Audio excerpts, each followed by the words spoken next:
मित्रांनो नमस्कार, तुमचं माझ्या यूट्यूब चॅनलमध्ये स्वागत आहे।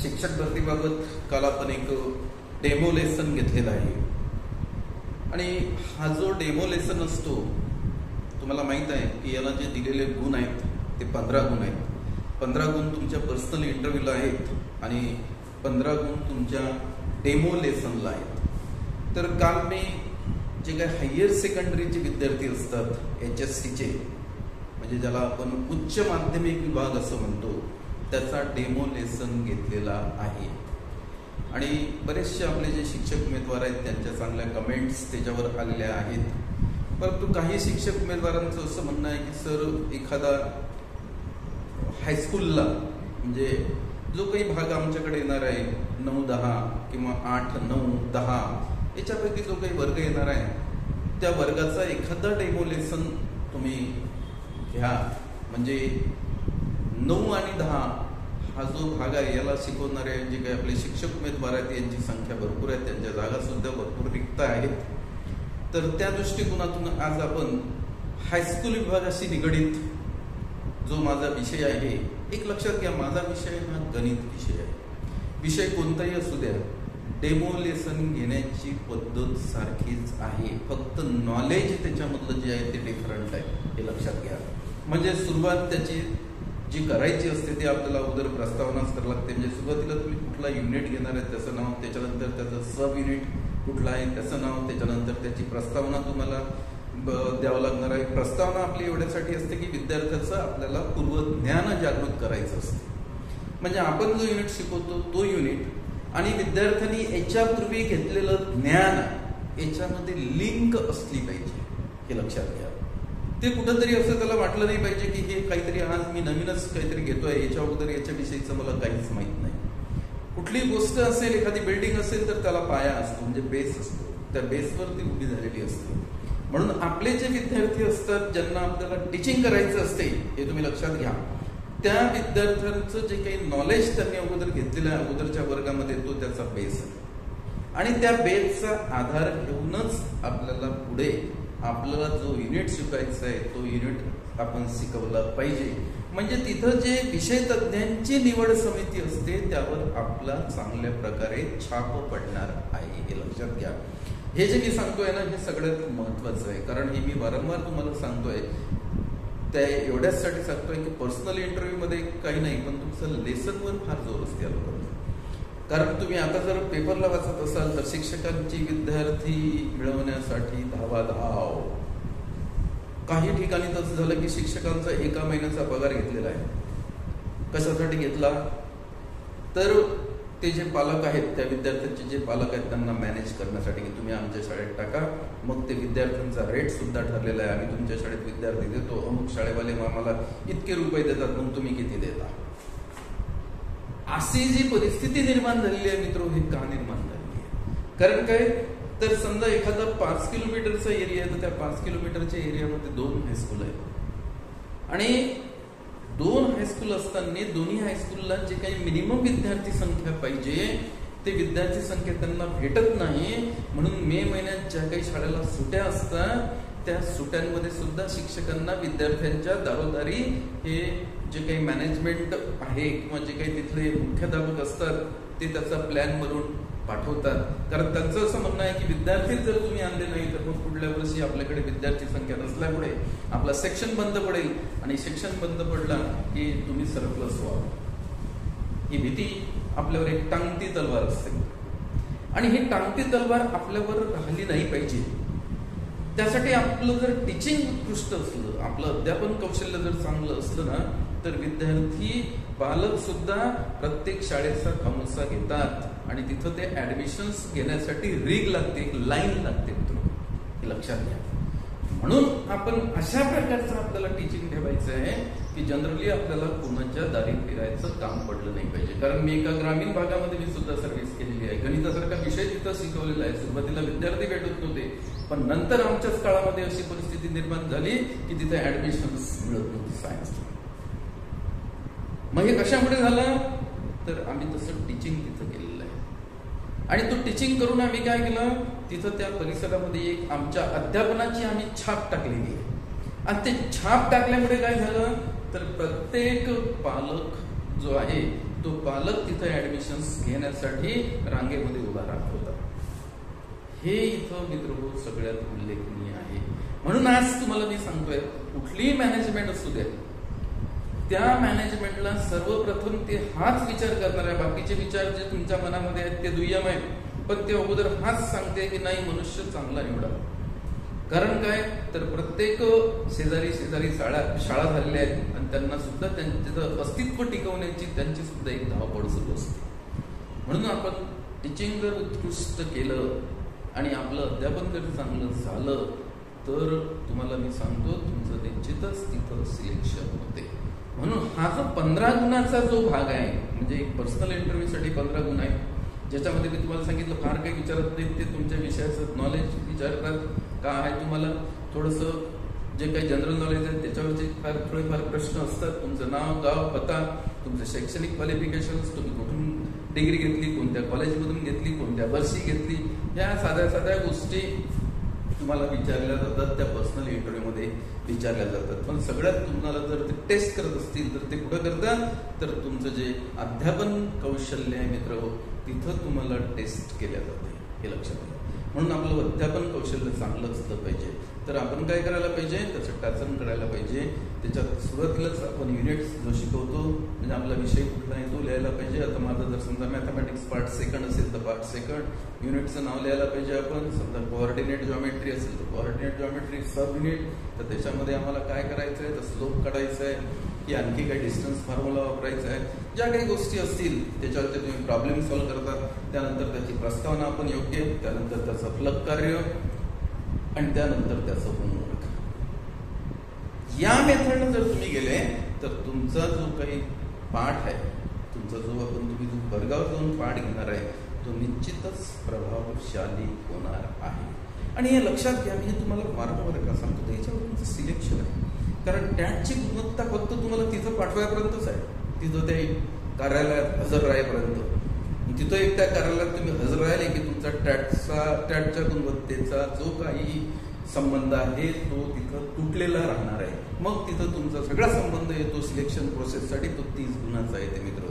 आणि त्या 30 गुणामध्ये आपल्याला चमकायचं आहे, जेणेकरून त्यांच्या मनामध्ये कुठेतरी आपण असं घर करून एका ठिकाणी आपला त्यांच्या मनामध्ये एक विचार आला पाहिजे, नाही व्यक्ति ये सही है, बिल्कुल ये इनका बिल्कुल अपने को ये जो व्यक्ति है इसको चुनने का है, ये व्यक्ति को अपने को सर्विस पे लेने का है. हे जेव्हा भावना त्यांच्या मनामध्ये निर्माण राहील तेव्हा बाकीच्या ज्या गोष्टी तुमच्या मनामध्ये विचार येतात त्या दुय्यम आहेत मित्र, हे तुम्ही आवर्जून लक्षात घ्या. म्हणून आज मी एक 10वीच्या गणितावर एक युनिट घेतोय. त्याची सुद्धा आपल्याला त्याच्यामध्ये प्रस्तावना कशी करायची ते बघायचं आहे. प्रस्तावना आपल्याला विद्यार्थ्याचं पूर्व ज्ञान जागृत करण्यासाठी करावी लागत असते, हे तुम्ही लक्षात घ्या.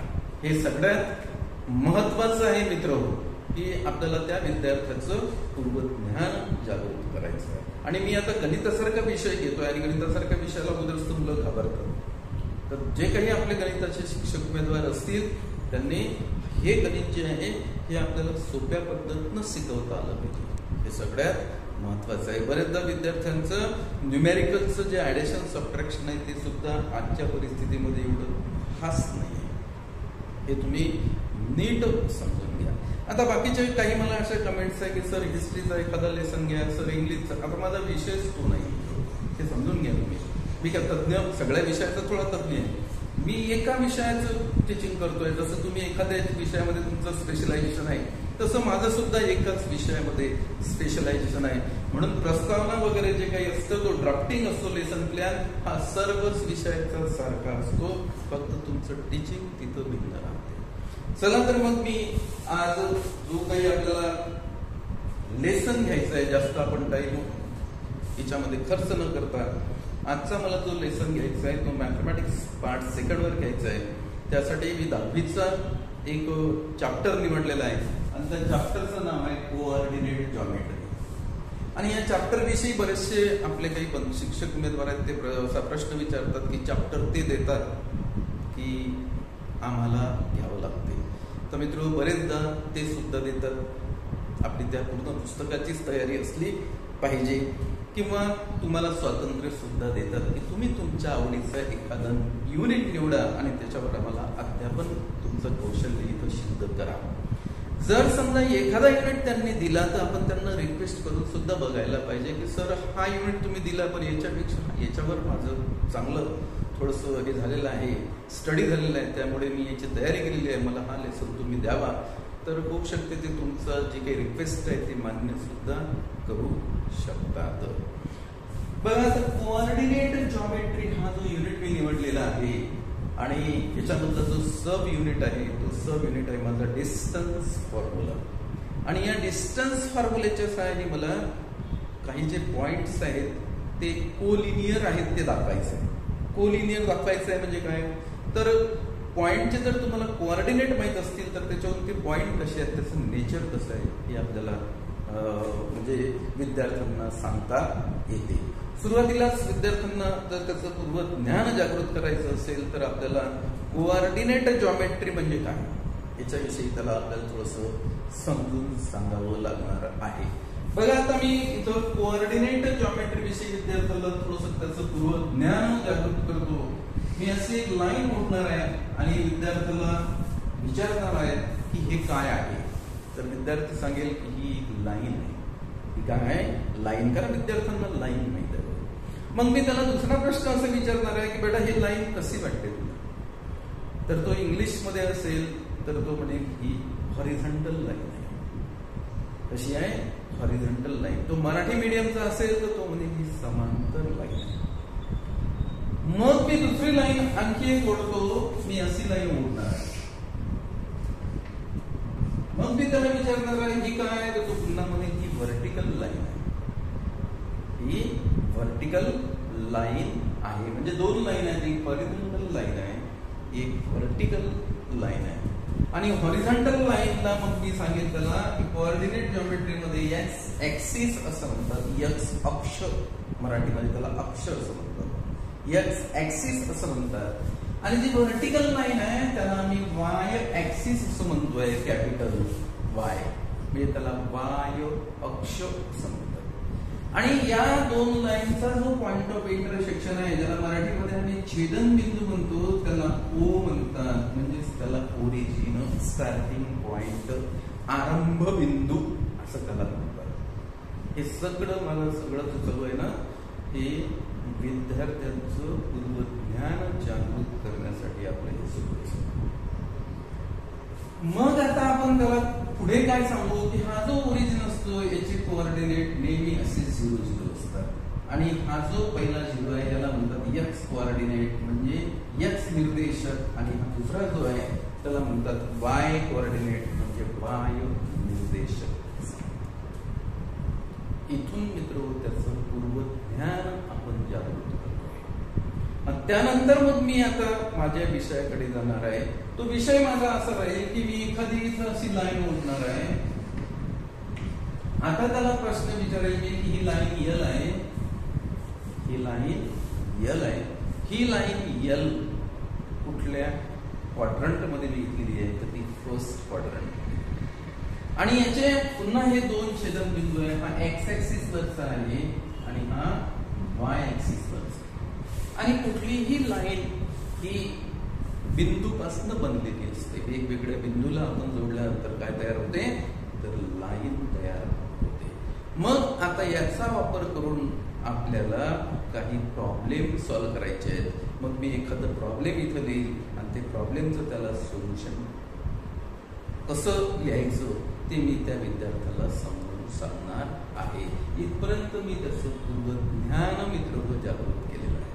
मग आता मी जो प्रॉब्लेम घेतोय तो प्रॉब्लेम याच्याशी कनेक्टेडच आहे. बघा प्रॉब्लेम असा आहे की show that the points, show that, बघा हे प्रॉब्लेम आहे, एक गणित घेतोय मी, उदाहरण घेतोय. कारण उदाहरणासह मी त्याला हे समजावून सांगणार आहे. बघा हे पुस्तक आहे, हे पुस्तक 10वीचं बोर्ड बुक आहे. याच्यामधलं हे प्रॉब्लेम मी आता घेतोय. जे काही माध्यमिकचे आपले शिक्षक उमेदवार आहेत त्यांच्यासाठी हा डेमो लेसन आहे. सगळ्याच विषयासाठी आहे, असाच घेत असतात डेमो लेसन. फक्त आपलं नॉलेज डिटेल्स असलं पाहिजे त्याच्याविषयी. तर काय show that points show that points A -3, 2, B 1, -2 and C 9, -10. बघा पहिला पॉइंट आहे -3 to B 1, -2, C 9, -10 are collinear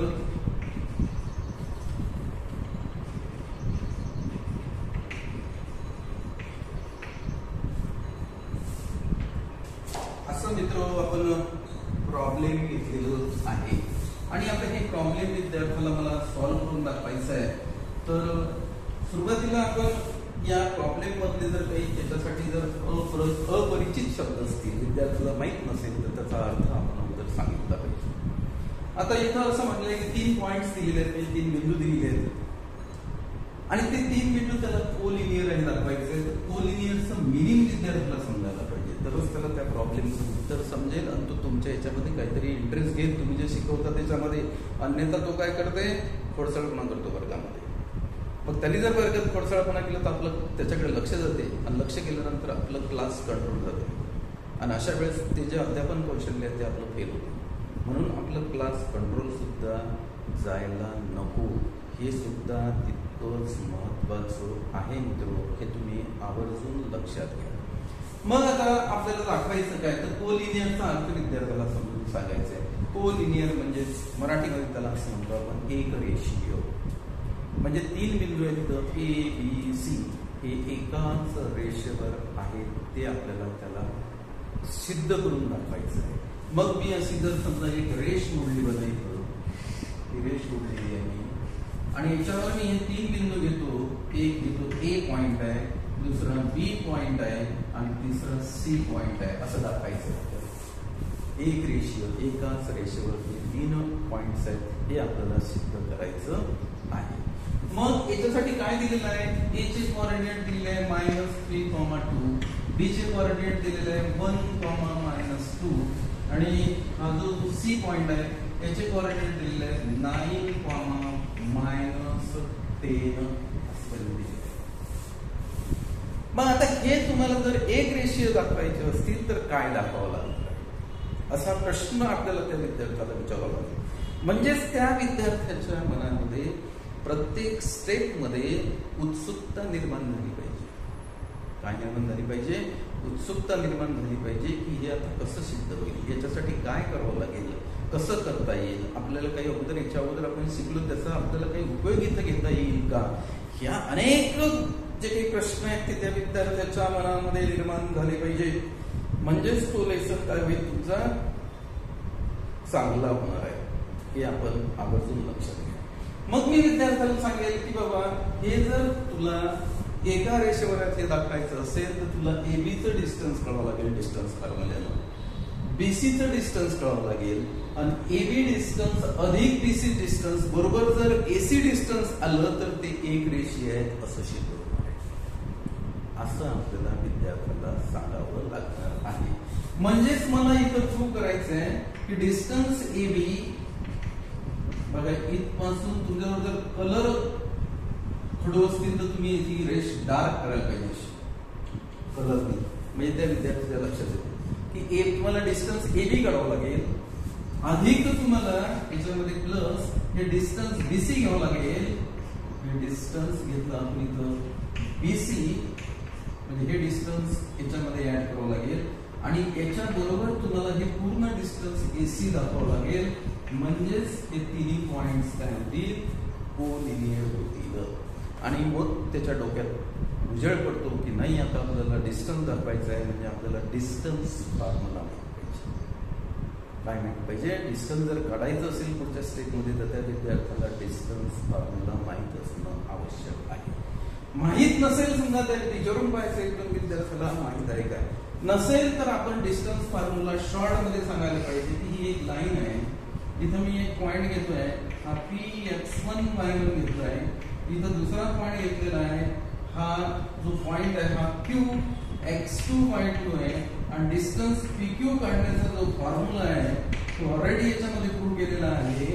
तो आहे distance PQ is equals to difference between x coordinate.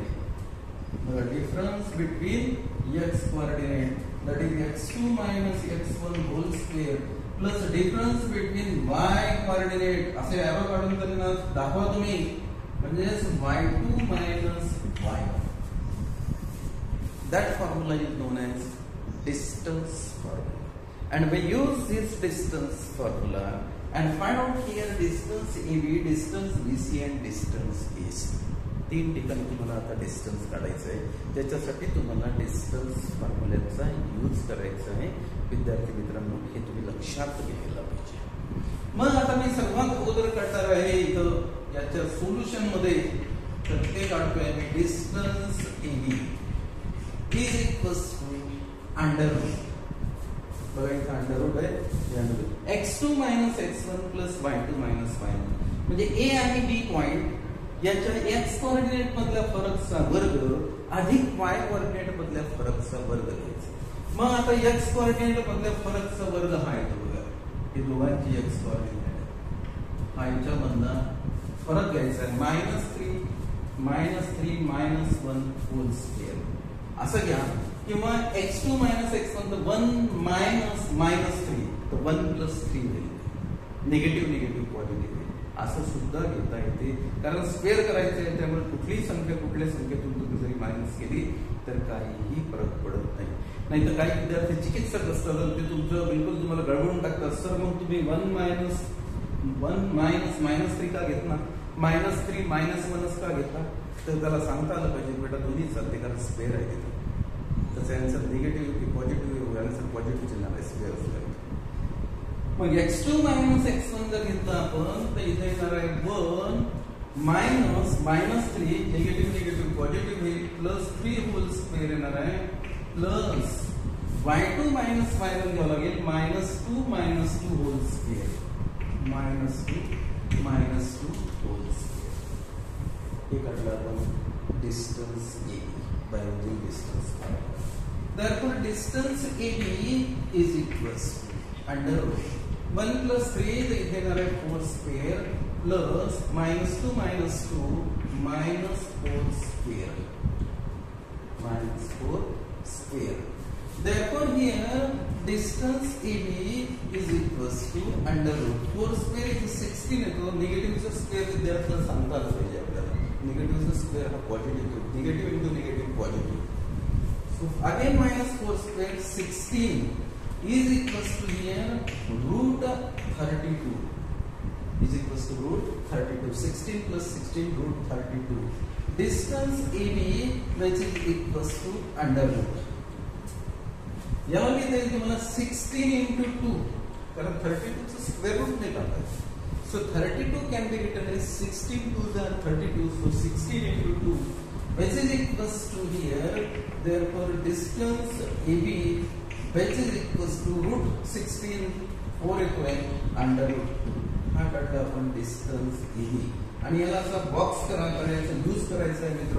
त्यामुळे विद्यार्थ्याला ताबडतोब सांगता आलं पाहिजे डिस्टन्स AB काढलं ते कुठं काढलं कुठं आहे. बॉक्स केला की त्याचं लक्ष त्याच्याकडे कॉन्सन्ट्रेट होते. शिकवण्याची पद्धत असते, त्या पद्धतच आपण शिकवलं पाहिजे, म्हणजे आपलं अध्यापन प्रभावी होणार आहे. आणि मला अपेक्षा आहे की तुम्हाला व्हिडिओ निश्चित आवडेल तर तुम्ही त्या व्हिडिओला लाईक करा. आणि तुम्ही जर नवीन असाल तर तुम्हाला असं वाटत असेल की अशा प्रकारचे व्हिडिओ आम्हाला मिळाले पाहिजे तर माझ्या चॅनलला आपण जरूर सबस्क्राईब करा. माझ्या चॅनलचं नाव आहे मॅथमॅटिक्स बाय प्रोफेसर वासनकर. पुढे आपल्याला काढायचं आहे तर डिस्टन्स BC काढू आपण. हे अंतर काढायचं आहे, इथपासून इथपर्यंतचं अंतर विद्यार्थ्यांना काढायचं, आम्हाला काढायचं.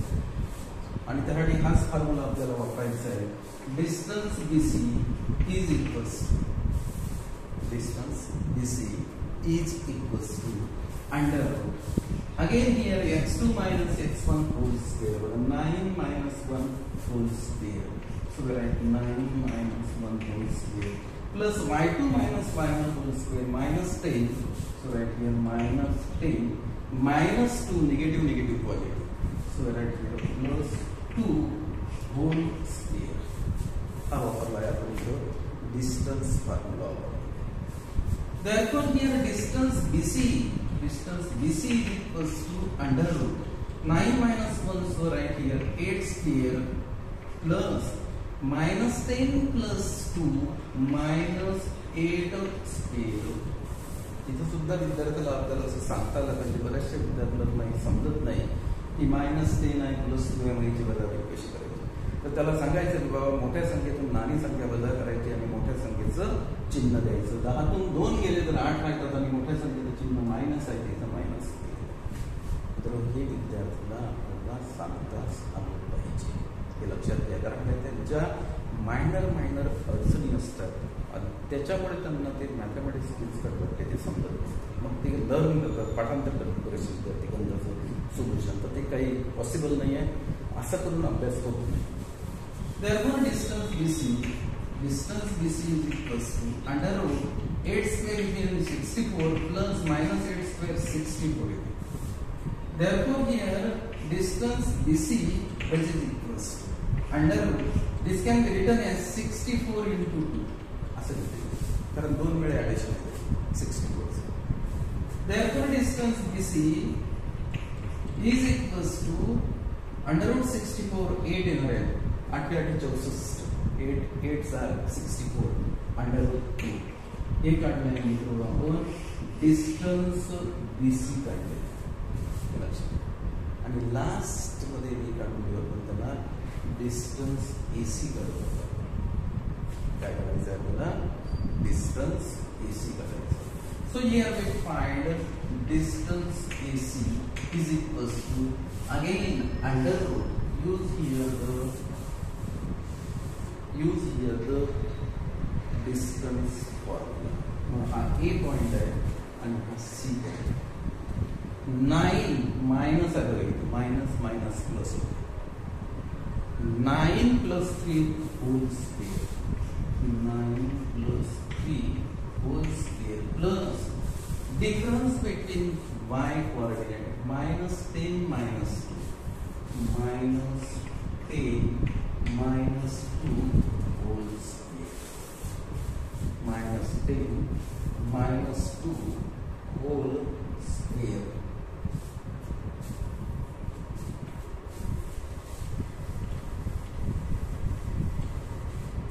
Therefore here distance AC is equals to under root 9 plus 3 that is 11 square plus here minus 10 sorry 12 9 plus 3 12 square plus again here minus 12 square minus 12 square minus 10 minus दोन्ही ठिकाणी निगेटिव्ह असेल तर त्याची मायनस साइन कॉमन काढतो आपण आणि त्यानंतर फिगरचं addition करतो.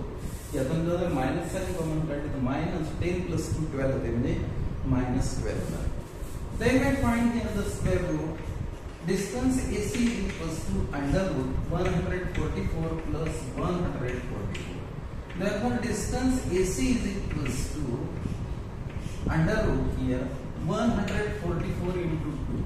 Distance AC is equals to 144 that is 12. 12 square 144. Square root of 144 equals to 12 into under root 2. हा काढला आपण distance AC. Then here we find the addition of distance AB plus distance BC.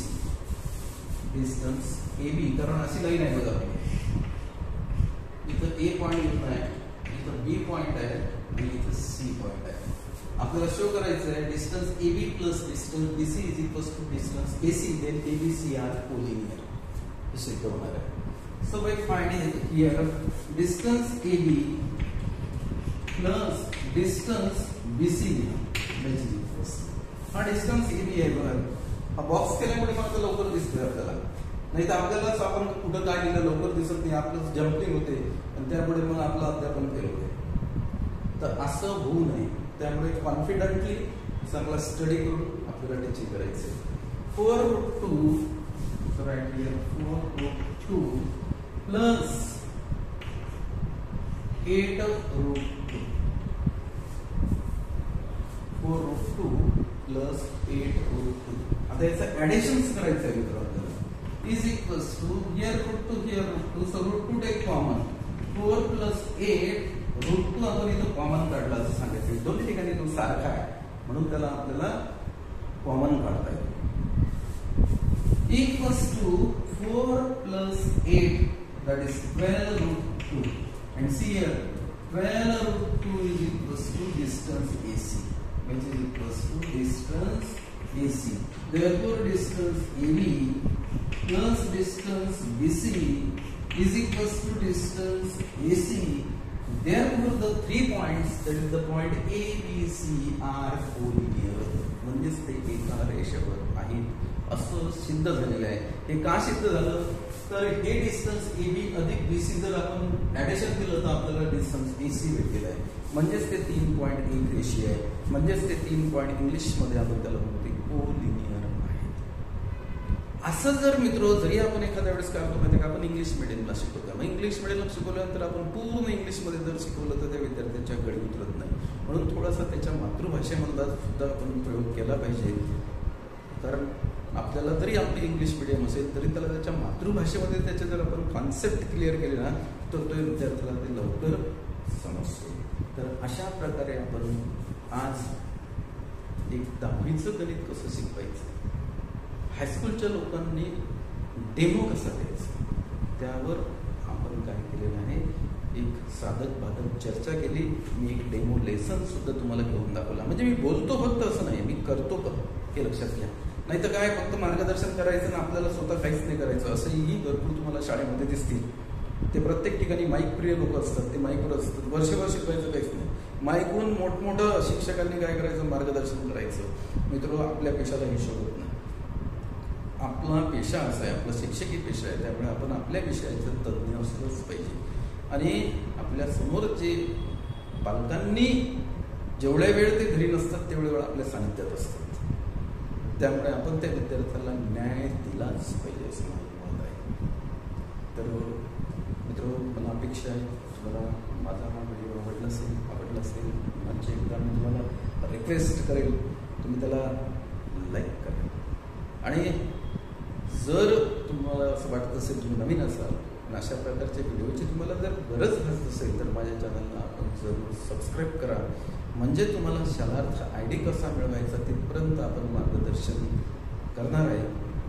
असं म्हणून आपण चर्चा करणार आहे तुमच्यासोबत. कारण मी याच पेशामधून आहे, याच्यामधला डिटेल्स अभ्यास केलेला आहे. या संस्थांमध्ये काय चालते काय नाही हे सगळं मी जवळून बघितलेलं आहे. पण एक आहे, तुमच्याकडे तुमचं टीचिंग चांगलं असेल, तुम्ही वेळेवर तुमच्या शाळेमध्ये जात असाल तर तुम्ही सगळ्या तुमच्याविषयी जरी कोणी पुस्तक करत असेल तरी कोणी एक शब्द त्यांच्या मागे असतो नाही. माणूस शिकवण्यात चांगला आहे, अवांतर याच्यात नाही आहे. कशात आहे, शिकवण्यात चांगला आहे. आणि आपल्याला शिकवण्यातच चांगलं राहायचं आहे, बाकीच्या गोष्टी आपल्या कामाच्या नाहीत. आपण ठीक आहे, जर आपण एखादा कोणी मॅनेजमेंटच्या जवळचा शिक्षक असतो तो एका शिक्षकाला त्याला काहीतरी तुमच्याविषयी सांगून काही काळासाठी अस्थिर करू शकतो, पण हे लक्षात घ्या तो जीवनभरासाठी अस्थिर असतो. हे सुद्धा इथं महत्वाचं आहे. म्हणून अशा गोष्टीकडे अजिबात आपल्याला लक्ष द्यायचं नाही. आपल्याला आपलं टीचिंग प्रामाणिकपणे करायचं आहे. आपलं एकमेव ध्येय असलं पाहिजे, ते ध्येय म्हणजे माझा विद्यार्थी. आणि एक लक्षात घ्या, तुमचे विद्यार्थी असे तर ते बनले आणि रोडने जर तुम्हाला दिसले तर आजच्या काळात सुद्धा ते आमच्या पाया पडतात, हे लक्षात घ्या.